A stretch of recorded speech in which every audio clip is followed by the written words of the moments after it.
नमस्कार दोस्तों, मेरे जितने भी सब्सक्राइबर हैं, जितने भी मेरे व्यूअर्स हैं जो इस वीडियो को देख रहे हैं, उन सभी लोगों को होली की बहुत बहुत शुभकामनाएं। जिस तरह से रंग कई प्रकार के होते हैं, उसी तरह से आप लोगों के जीवन में हर प्रकार का सुख हो, समृद्धि हो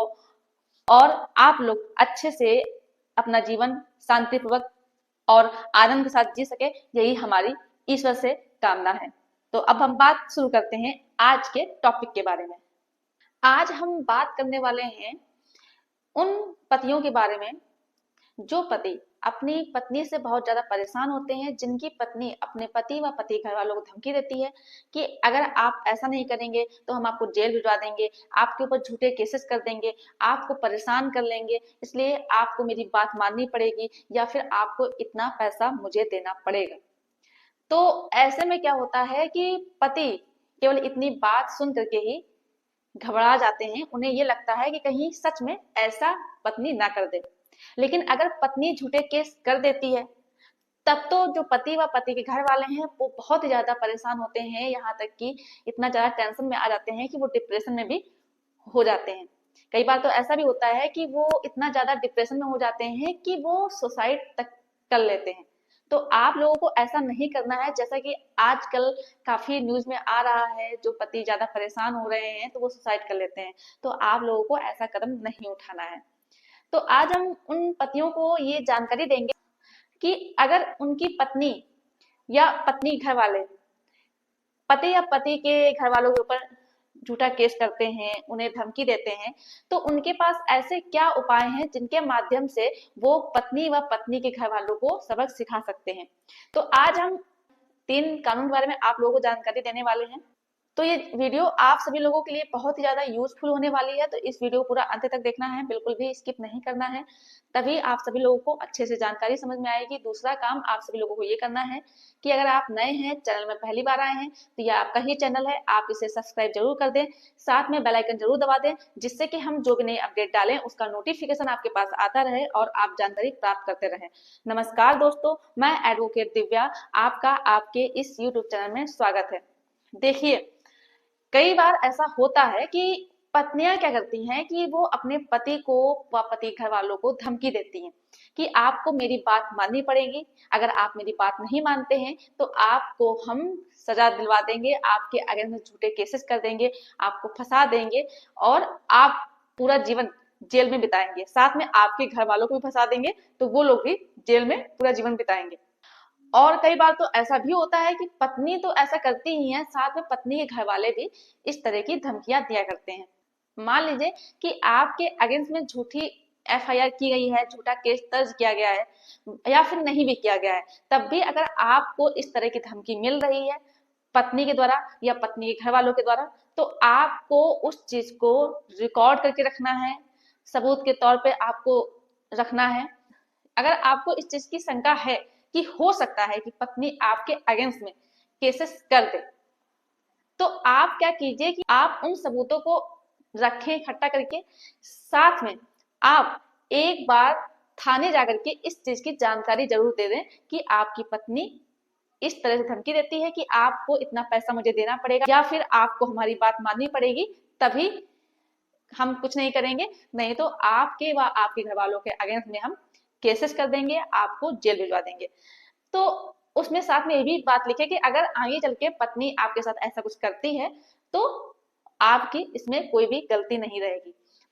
बहुत से पति समझदार होते हैं, पहले से ही एविडेंस संभाल कर रखते हैं, लेकिन कई बार ऐसा भी होता है कि बहुत से पति एविडेंस कलेक्ट नहीं करते हैं, तो भले ही आपके अगेंस्ट में झूठा केस किया जाए ना किया जाए, लेकिन अगर आपको धमकी मिल रही है तो आपको उस चीज का एविडेंस यानी कि साक्ष्य संभाल के रखना होगा। पहला काम तो ये है। दूसरा काम आपको क्या करना है कि जैसे कि आपकी पत्नी के द्वारा या आपकी पत्नी के घर वालों के द्वारा या मान लीजिए दोनों के द्वारा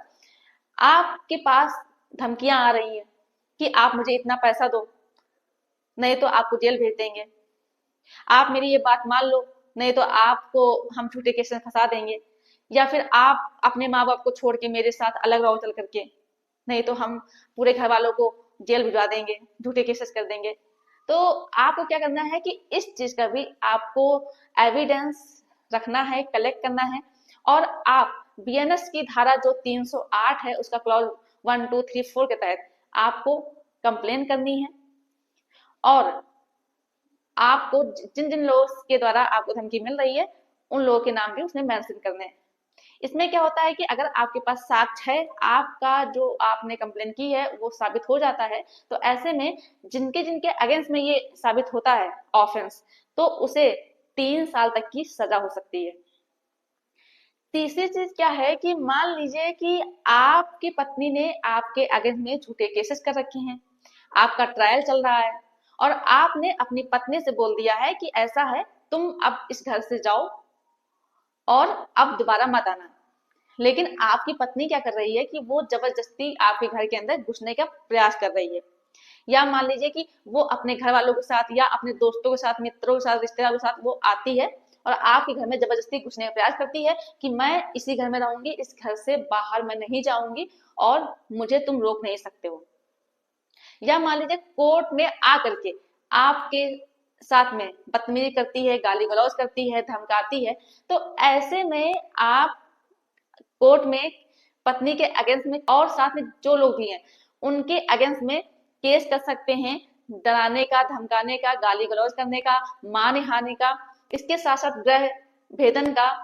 और साथ में चोरी का, कि जबरदस्ती घर के अंदर घुस रही हैं और चोरी कर रही हैं, मारपीट कर रही हैं मेरे साथ। इस तरह के केसेस आप पत्नी व जो लोग आए हैं या आपको जो लोग धमका रहे हैं यहाँ के सामने से आपको कोर्ट के पास या कहीं भी, तो इस तरह के केसेस कर सकते हैं। इसमें क्या होगा कि ये चीज अगर प्रूफ हो जाती है,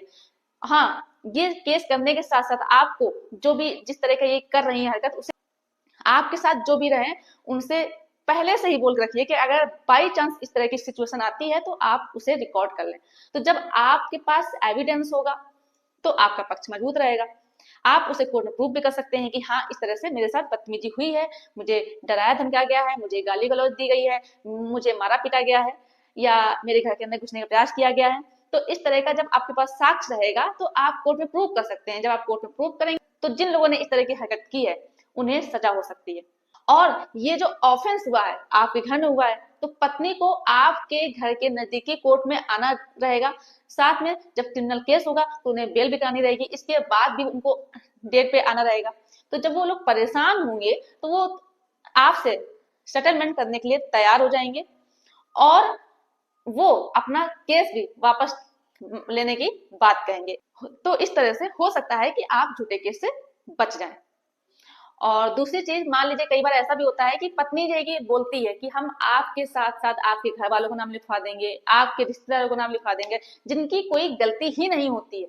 तो ऐसे में आप एफआईआर में जब इन्वेस्टिगेशन चल रही हो उसमें आप नाम हटवा सकते हैं साक्ष्य दिखा करके, जो कि हमने पहले ही बता रखा है कि आपके साथ इस तरह की सिचुएशन क्रिएट हो या ना हो, लेकिन आपको हर चीज का एविडेंस रखना है जिससे कि आपको इस चीज का शक हो कि हाँ, आगे चल के ऐसा हो सकता है।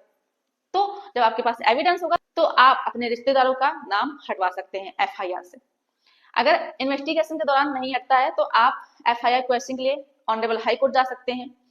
और मान लीजिए नहीं हटता है, फिर भी आपका चार्ज बन जाता है, तो आप डिस्चार्ज एप्लीकेशन लगा करके और साथ में प्रूफ दे करके आप नाम हटवा सकते हैं। तो ये थी 3 तरह की चीजें जो आपको जरूर मालूम होनी चाहिए। अगर मेरे द्वारा दी गई जानकारी आपके लिए यूजफुल रही हो तो वीडियो को लाइक कर दें, शेयर कर दीजिए और अभी भी अगर आपने चैनल को सब्सक्राइब नहीं किया है तो यह आपका ही चैनल है, आप इसे सब्सक्राइब जरूर कर दें। धन्यवाद।